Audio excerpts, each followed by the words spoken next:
Situé à 11 km au sud-ouest de Bouaké, dans le centre du pays, le village Akanzakro, qui signifie village barbu, est à l'origine de la célébration culturelle de la fête de Pâques en Côte d'Ivoire. Dénommée Pakinou en baoulé, la langue du terroir, cette fête a commencé dans les années 1970 suite à l'appel de feu le président Félix Houphouët-Boigny demandant aux cadres de construire des logements dans leur village.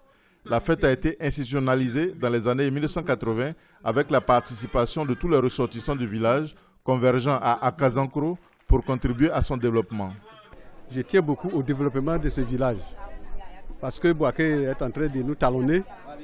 Alors si nous avons toutes les infrastructures, ça me plairait beaucoup. C'est pourquoi je dis que cette Pâques est placée sous le signe du développement. Nous avons une école, mais il y a beaucoup de difficultés que nous rencontrons. Comment faire pour héberger les maîtres?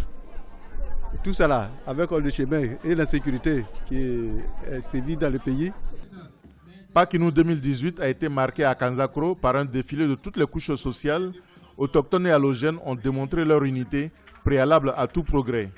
Aujourd'hui, instrument de promotion des cultures du terroir, Pakinou est une affaire nationale célébrée dans toute la Côte d'Ivoire. C'est l'occasion pour chacun des villages dans ces régions de la Côte d'Ivoire, la région centre notamment, mais aujourd'hui un phénomène qui gagne l'ensemble du pays, de réaliser des œuvres qui ont une forte portée sociale et notamment de développement. Je veux parler d'écoles, je veux parler également d'adduction d'eau potable, je veux parler de centres de santé.